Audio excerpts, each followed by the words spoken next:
2, 1.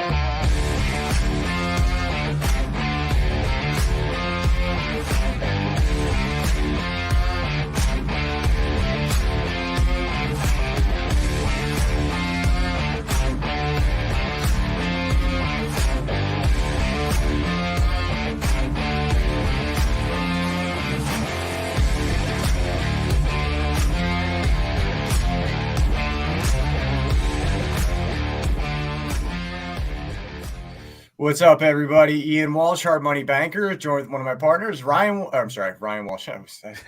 Josh Wyman, Hard Money Bankers, not Ryan Walsh. Ryan's flying. Nobody gets me right, Johnny. I'm telling you, who the heck is this guy, right? The guest we've had on several times on the show, awesome guest to always have. And as I said right before the show, I'm going to learn something today because I always do. Johnny Fowler, thanks for coming on, man. Anytime. Love your intro, by the way. It's really put together really well. Like it.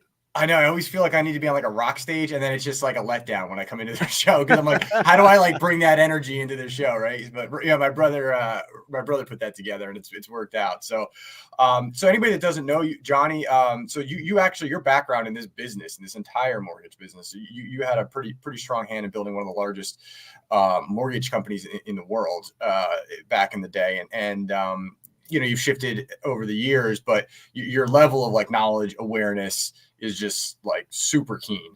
And so, you know, I do private money. So I don't really, you know, there's certain people I listen to when it comes to like A-paper and what's going on in the bigger scene, because ultimately I have to know what our exit strategies look like. Yep. You're the man of the hour. So what, talk to us, man. Welcome again, and tell us what's happening in this different marketplace. Thank you so much, first of all, for having me. I love being part of this. And kind of like you said, you're in a different type setup than I am. So I'm more forward mortgage. I'm more A-paper. I recommend you, which I know you see it all the time. Yeah, I would say thank you. Yes, to people, because I love what you do and I love the story behind it. And if nobody's ever heard this story, I hope you have it copied down somewhere. You've got it recorded, because I absolutely love what you guys do. Now, what's going on in our market? So we have just gone through, so in May of 2024 will be my 30th anniversary in this business. Nice. We have just gone through the worst year that I have ever seen, including the late 90s, including 2007, 2008. We have just come through that. And I think this is just my opinion. You know, people love beating up on people who get things wrong, but I don't care. I think this is my opinion, is that we kind of came through it at the end of October, but it will be sometime in spring, summer before we realize that we came through it in October. November got a little better, December got a little better, and so forth. But I will tell you, with, in my opinion, and I don't know what the right answer is, but in my opinion, just the government screwed up so bad during this pandemic and all of that, that we've come through the worst time ever in recorded history in the mortgage business. Now it is time in the real estate industry and the mortgage industry. And some of the experts are saying we've got a 20-year run ahead of us. What's normal in our business is every 22 months, every 7 years, there is some sort of crash. It lasts for about 22 months during that time period.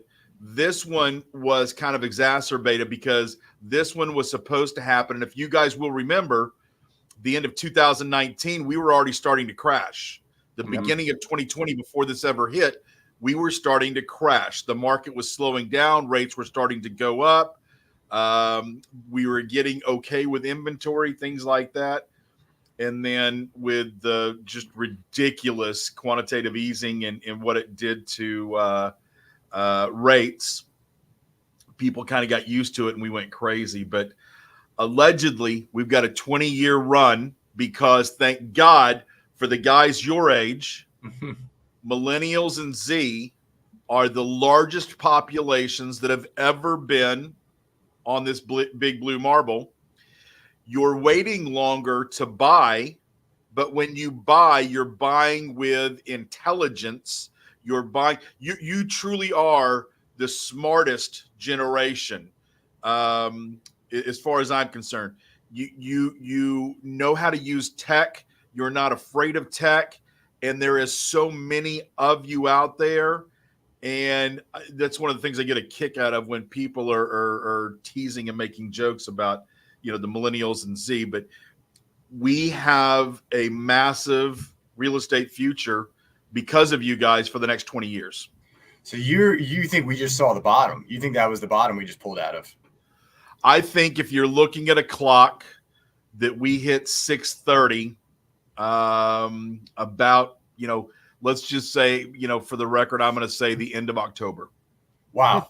So I remember 2008 as you do. And you said, and this year was, everybody felt the slowdown. I watched the washout with like realtors and stuff, but you feel this was the worst year on record, huh? That you ever. Wow. Ever. If you take everything into account, and it's not just that rates went back up, because when I got in the business, when I financed my very first house in May of 1994, it was 8.5% on an FHA loan as a strong A paper buyer. And that was normal. And we knew at the time when you went home shopping that your payment was going to be about 1%. So if you bought a $100,000 house, you're going to have a $1,000 a month mortgage. Hey, Johnny, I got a question for you. Yes. Can you define worst year ever? Like, what are we talking about? Because I think it really depends whether you're an investor, whether you're a retail home buyer, whether you're a lender, like what that perspective really looks like. So from each one of those aspects, let's say you're a consumer. If you're a consumer, you just watched your friends, your parents, your relatives get a 2.5% 30-year mortgage, and now you're being forced to get a 6%. Wait, 6.25. Wait, 6.5. Wait, 7. Wait, 7. Wait, 8. Wait, 8.5% mortgage. When you went to sleep, then as a consumer, you also are stuck in this position where we have so much legal immigration coming in, more than we've ever had before.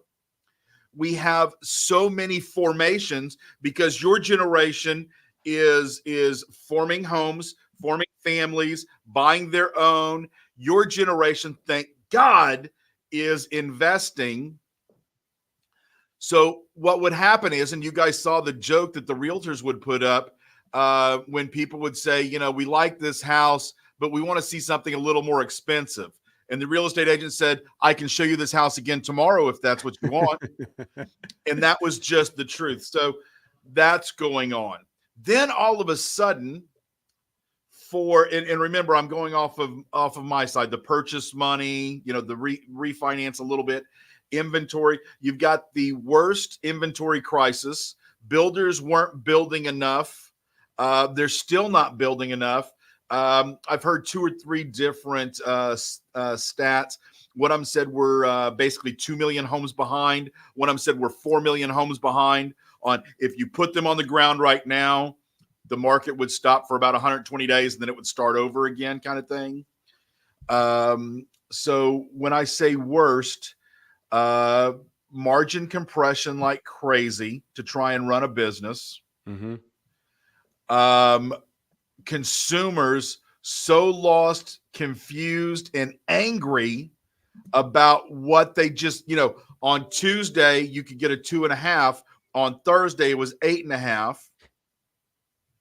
And then the fact that home sellers aren't putting their homes on the market because they're afraid of them sitting. Because remember, it was just, 2 years ago, you could list your single family on the market and get 10 offers in 3 days. So this is what people started getting used to. Now, all of a sudden, when interest rates are hitting 7% and 8%, people aren't putting their house on the market. So all of these formations can't leave the house. They're still stuck with mom and dad or grandma or whatever. And you've got this pent up demand. And we hear stories about, 2 and 3 families living inside of grandma's house, waiting.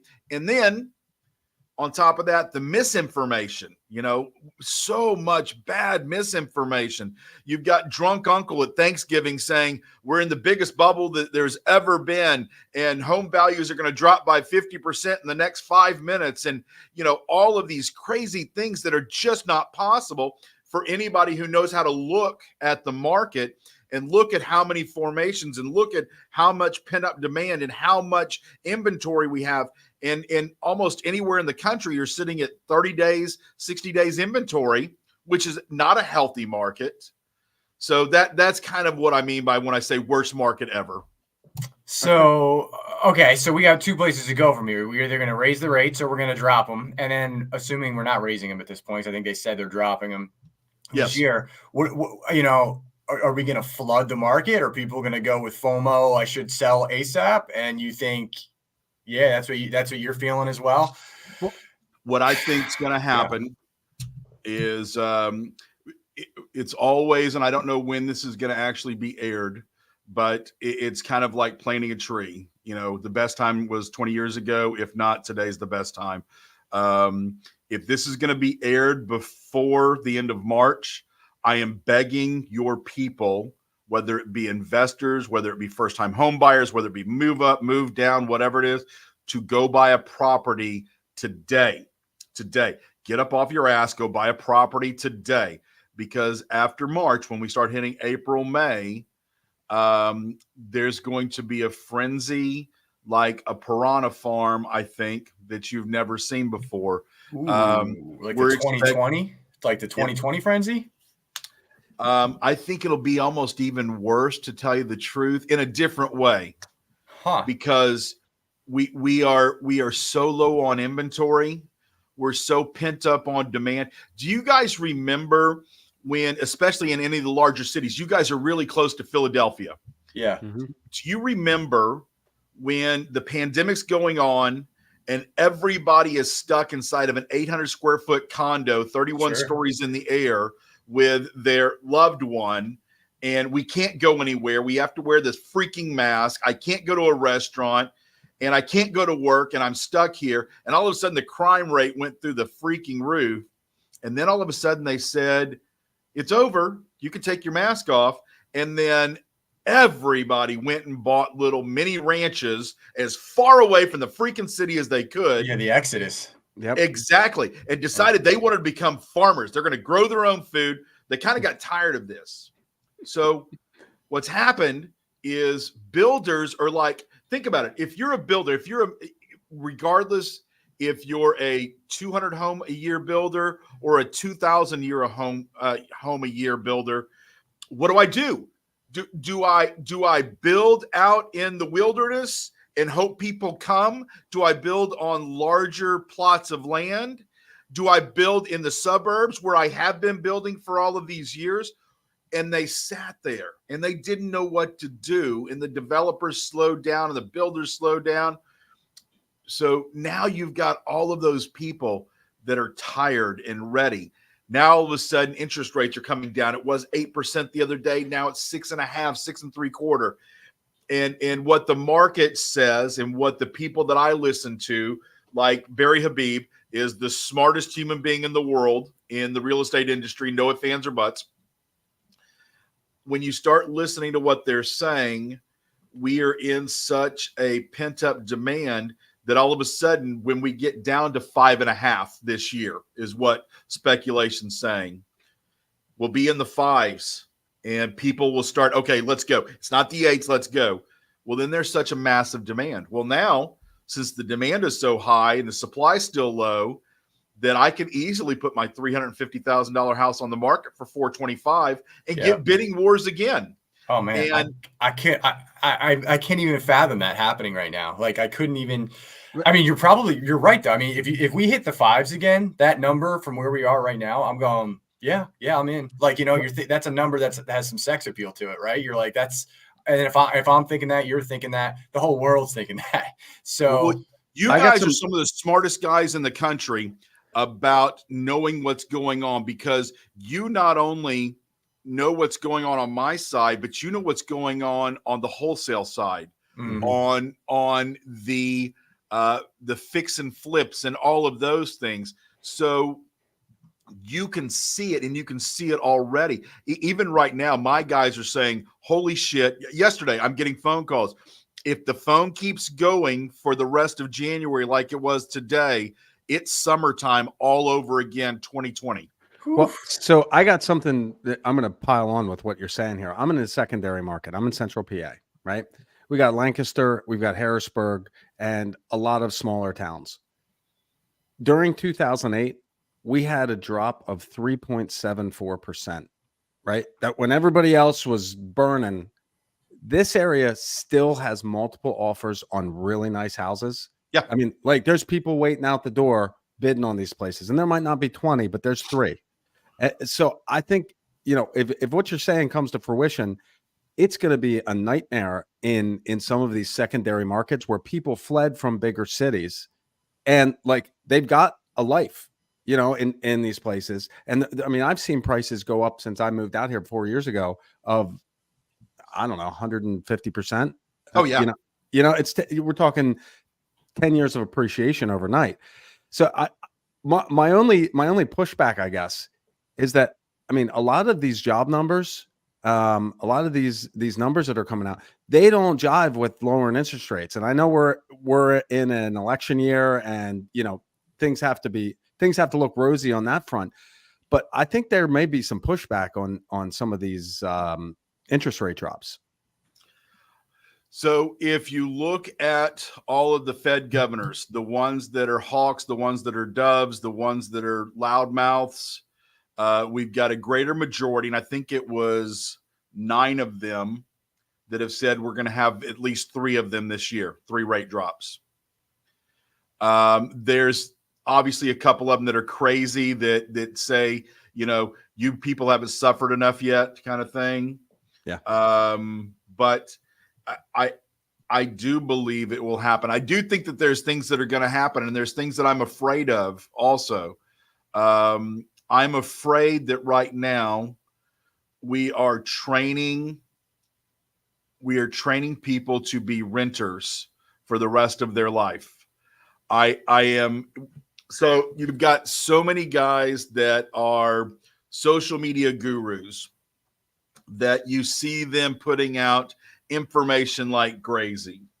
And they're saying, even one of those guys said something that was just as asinine and stupid. I think he said something like, if you don't have $20 million in the bank, you have no business buying a home.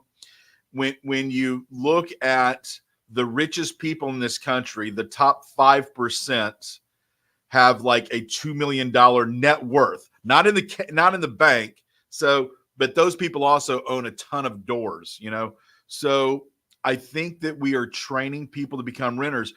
And I'll tell you why that scares me. It's not because of my business, because 70+% of generational wealth in this country is built from real estate.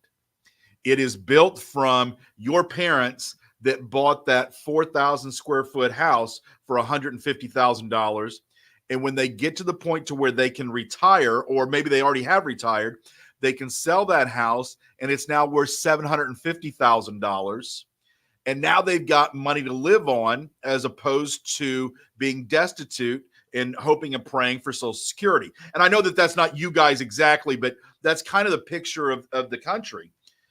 Who's going to pay for all of these people that are now destitute for healthcare, for homes, for transportation, for utilities? Where's that money going to come from? Because so many people own so many doors, and that one guy that owns his house and the house next door is now a renter, and he doesn't have that wealth that he's building every single day. Yeah. I mean, that concept runs way deeper than the surface level of this. I mean, you're from Texas, you understand, you understand this kind of stuff pretty well. BlackRock is buying up the country right now and very much enjoying everybody being a renter. So there's a whole concern with that, right? I think it's by like 2030, like 60% of the country is going to be bingo. So there's a reason that initiative is being promoted. And it's like the last free you know, where you said just what you said, most of the people in this country that are millionaires made it through real estate, and everybody's kind of always heard that. Well, if you take that away, you decimate, like, and quite frankly, at this point, millionaire is hovering on the middle class, upper middle class level, right? That's no longer wealthy to retire. That's upper middle class. So you're just ruined. It's gone. Like, the middle class is gone if you take that kind of door away. Like, I'm not really sure everybody has to become social media content creator, and like you said, have these guys that are delusional saying if you don't have $20 million, you got you're like, what? You're not. What world are you living in, man? Like, that's not, your disconnect's serious. So I don't know what to make out of that. I don't know what the next move is. We are in a very, very volatile election year. I think this is going to be the most volatile year that we might see in a long time, in things outside of real estate, quite frankly, because it's a polarizing election. You know, the current president can't speak, like, literally, and we have, you know, Donald Trump could you know, set the world on fire instantly. Like, so it's just like the balancing act right now is nuts.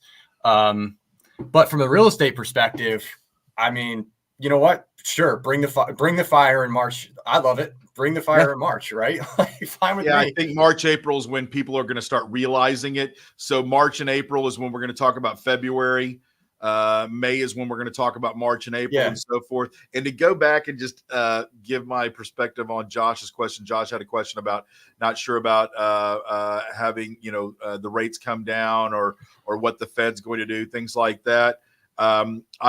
This is just purely my opinion.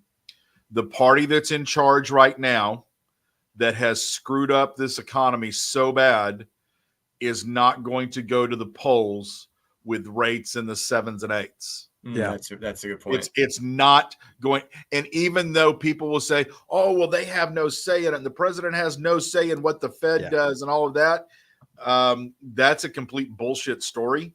And we're not going to go to the polls like that.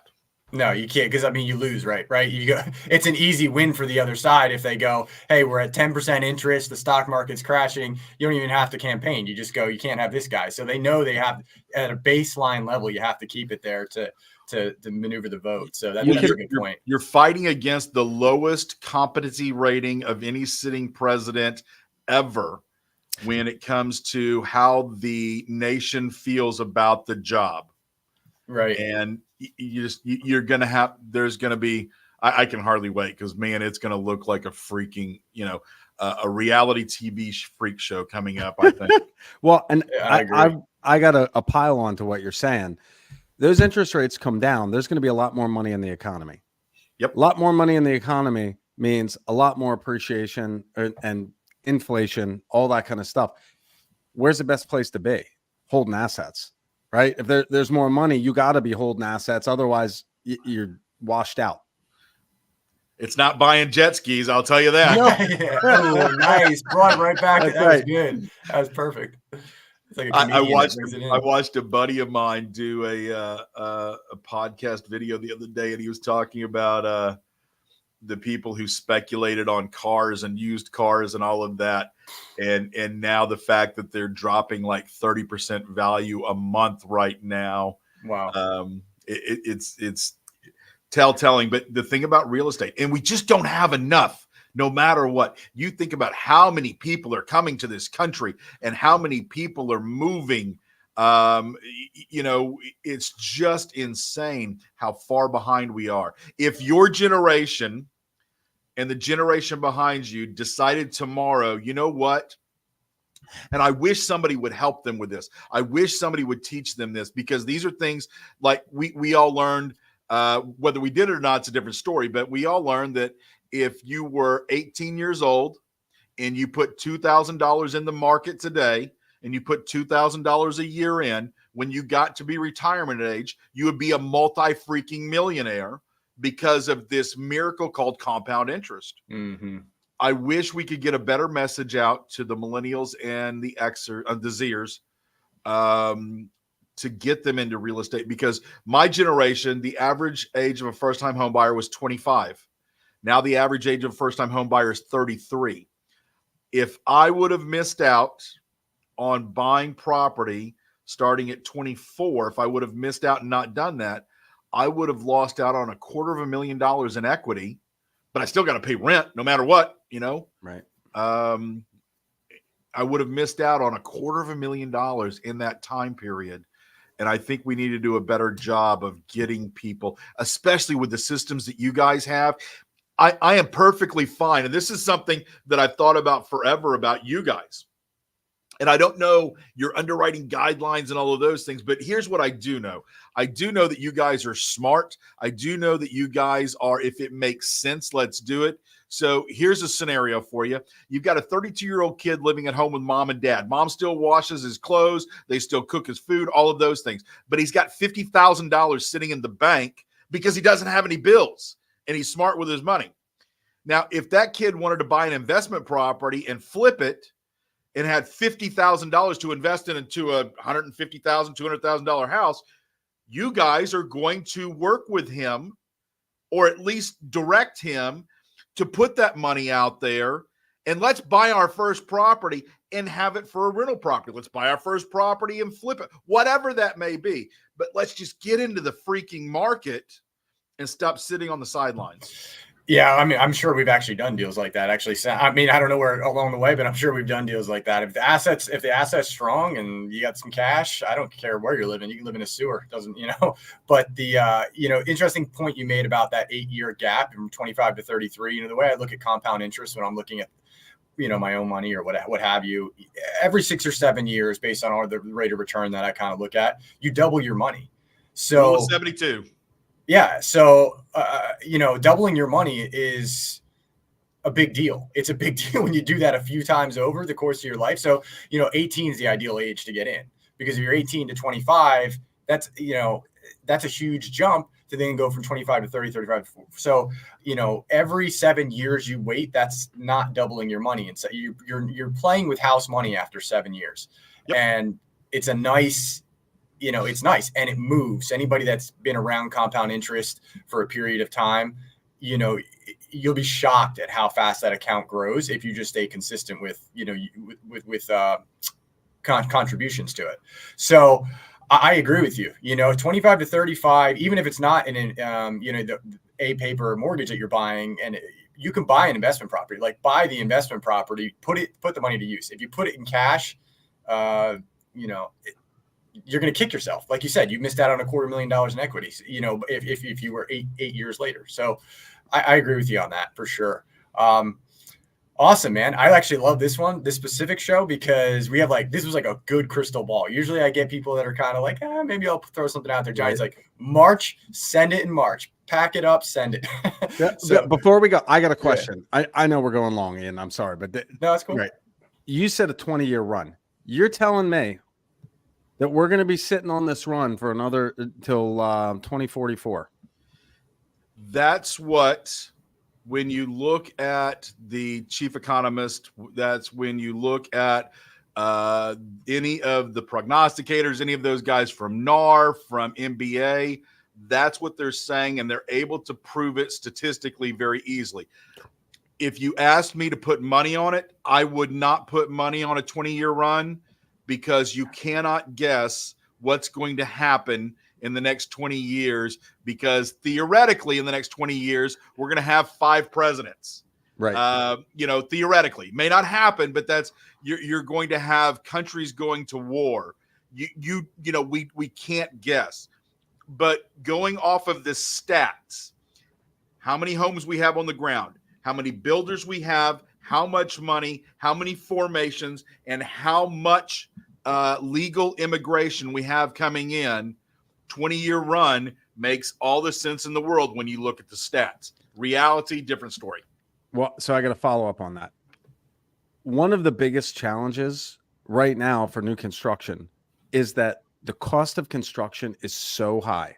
I mean, a lot of the guys that I follow on Twitter are developers or builders, and they're running into problems where they're quoting jobs, or they're going under the assumption of a project that they finished 2 weeks ago.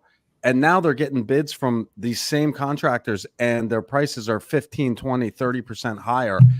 And I think we're really, maybe that plays into the 20-year run, that we don't have enough skilled contractors to actually build the houses, and that's why the costs are so high. But I don't know how you overcome that when right now in a lot of places housing is unaffordable to right to middle America, to the middle class. So how do we bump those prices another 20% at 5.25%? Right? It's a weird math problem. We if you want to get really honest, and I don't know if this is the place to do it. Oh, do it. I like these. Yeah. There's some things that I am really, really worried about. I will tell you, and I'll probably catch some flack about this, but I will tell you that I do not see how this system as we have it is sustainable. I don't know what the answer is, and we can speculate what the answer is, but the system that we have today is not sustainable. I am with you, and I agree. I think that I don't know if there is a rebound. I don't know if there is a way back. There's one of the greatest scenes I've ever seen in a movie, and I can't think of the name of the movie right now, but I'll try and find it and send it to you guys. But it's one of the greatest scenes I've ever seen in my life, and it is the two leading roles in the movie. And one of them says, when life hands you lemons, and the other one says, you make lemonade. And he said, no. When life hands you lemons, you make lemons the most popular thing in the world. You put social media campaigns out that there has never been. You make lemon seeds to where they're the greatest delicacy there has ever been. You go out to Chanel, you go out to Versace, you go out to Coach, and you have them build their new line in lemon yellow. You own the world on lemon. And he goes on this 15-minute diatribe, and it's like, holy shit, this is real. He's not talking about lemons anymore. He's talking about our economy and our system. I do not think what we have is sustainable, and I don't know what the answer is. I do not think, and we've all seen this when we complain about minimum wage being too low, and we think that minimum wage should be a living wage, and we bump it up to fast food workers making $22 an hour. That's not sustainable. I'm not going to pay $10, $12, $15 for a Big Mac. It's not going to happen. So McDonald's, the biggest real estate company in the world, what are they going to do? They're going to go in and they're going to say, you know what? I can buy a robot for $50,000 and he'll make hamburgers 24 hours a day, 7 days a week, and I don't have to have a human. So then you've got somebody else who's not working. And you've got people who can't afford to buy houses, and you've got people who can't afford. So now we've made what's popular now is we've even put TV shows out about it, and we're pushing tiny houses. Buy this little bitty 200 square foot house, and it's yours for $60,000. Well, let's figure that out on per square foot. Holy shit, this is Manhattan prices. Right. So what we have now is not sustainable the way we're going, the American dream type thing, and something's going to have to happen. I hope I'm not here when it does, I hope I'm done, but it's not sustainable, and there will be something. That's one of the reasons I'm scared of the 20-year thing. I'm 56 this year. That'll put me sitting at 76. If it does, that'd be the greatest 20 years ever. But I am afraid that something's going to happen. Yeah, I think everybody's concerned. I think after everybody got fleeced after the last scenario that I think it opened up everybody's eyes to how the world kind of really runs, and in the last 3 years. And I think because of that, everybody's got that thought in the back of their mind, and everybody looks around and we're like, what are we doing? Like, how many trillions you want to print and throw over to another country, and how many trillions you want to, like, numbers aren't real anymore. Like they weren't real when so Obama was the first one to start printing, right? He was the first printer of money. And back then everybody was like, hey, we're going to be insolvent. And then now we just throw around trillions. Like, it's not like what is the number? There is nobody knows, right? There's like, $1 trillion in debt service a year. Yes. What does that even mean at this point? I don't know. Is that a big number? We don't know. At this point, you can't say that's a big number. And I'm like, it's not good that we can't tell if that's a big number. So the only thing, in my opinion, that can come is something that I think Johnny's alluding to. I mean, we have CBDCs on the board. We have things like that are being, there's considerations out there. Buy silver, do your best with it. And what do you do with it? When you buy it. Yeah, right. What do you do with it? Never once have I ever seen anybody at Taco Bell paying for a taco with silver. Flip a silver coin. Yeah. That's because there's still Taco Bell. That's because Taco Bell's not $27 for a burrito. Oh, Jesus Christ. Well, it's close. It's close. I know. Dude. I actually think, and I'm sure it started before them, but for me, think about this. This is how fast it has happened. When Nixon took us off of the gold standard completely and put us into fiat currency. So that was only 50 years ago. Yeah. And look where we've gone. Look at how much money was in circulation. Look at savings. We were still in one-person working households. Yep. You couldn't have a one-person working household today. I mean, it's just not. You'd have to live in the shelter kind of thing. And so what is it now? Is it multi-generational? And you've watched some of these builders building the multi-gen homes, because that's what you're going to have to do at some point. And then, our tax burden, I know where you guys are at. Your insurance is cheaper and your taxes are cheaper. And we love to brag in Texas about how we don't have state income tax.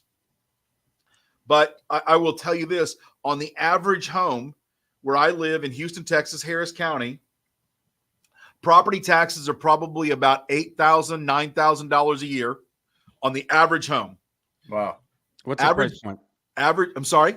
What's the price point of the house? So let's go with I think 342 is our median. Okay. So 342, 350, something along those lines. 10 grand a year in taxes, yeah. Some of the neighborhoods that are by me, Josh, are 5% annual tax rate.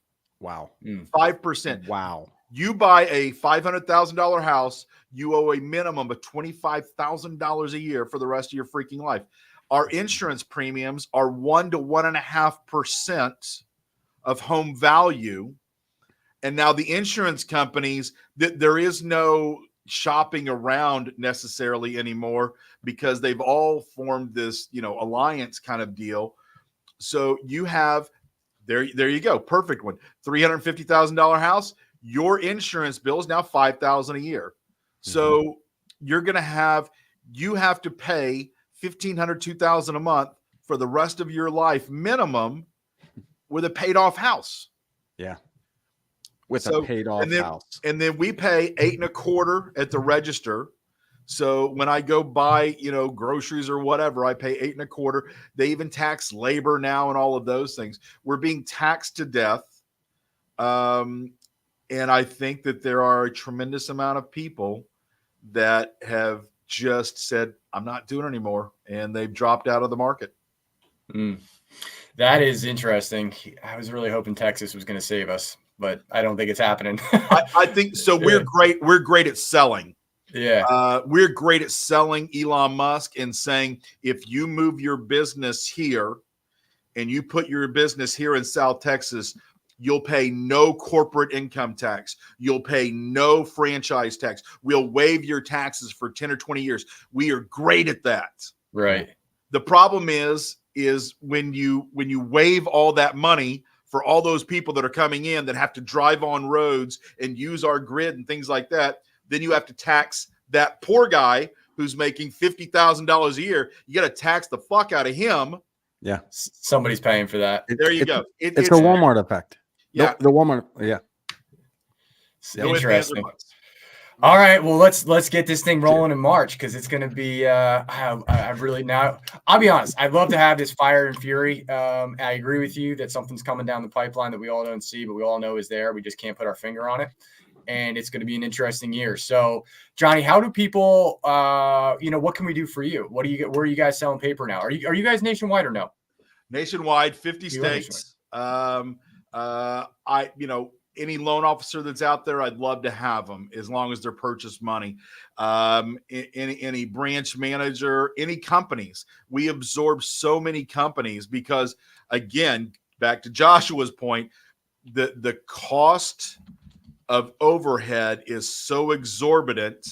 It costs smaller mortgage companies, it costs so much money to have underwriters and processors and funders and shippers and file clerks and all of that. So we kind of help with that. We allow people to keep their company name. So if you want to run a DBA, not a big deal. If Hard Money Bankers wanted to become a branch, they could become a branch and keep the name Hard Money Bankers. Or something very similar. I don't know about the bankers part, but something very similar to it. So that, or, just supporting any of the stuff that I do. I put out a tremendous amount of information. I've got a class that I'm teaching now once a month online through Zoom called Epic Open House.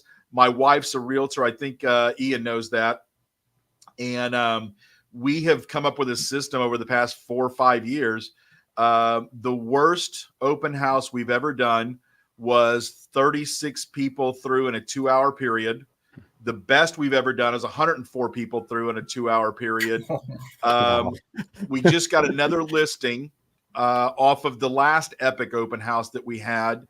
And then some of our stuff's kind of different. So most of our Epic open houses, the buyer actually comes to the open house and we usually get the offers right after. And I teach that class. So, having anybody sign up for that and letting me teach them, I love teaching people how to market without spending a tremendous amount of money. There's no food truck at the Epic Open House. It costs $200 or less to have that many people show up. That's impressive, and I can attest to your marketing. It's solid. So anybody that's looking to contact you, I have been scrolling your email at the bottom. Hopefully they'll reach out to you there. You're also on Facebook under your name, Jonathan Fowler, entertaining individual. And I appreciate having you, man. And we'll be in touch and see what's coming down the pipe in the next few months. If anybody wants to, my business partner just came in here. If anybody wants to, and they watch this or you guys press it on, tell them to use discount code HMB, capital H, capital M, capital B, as in Hard Money Bankers 10, and they get a discount for taking that class. Awesome. HMB 10 and to take your class. Perfect. We'll put it out there. A lot of people will see it and appreciate having you, man. Thank you, guys. I appreciate you. All right, Johnny.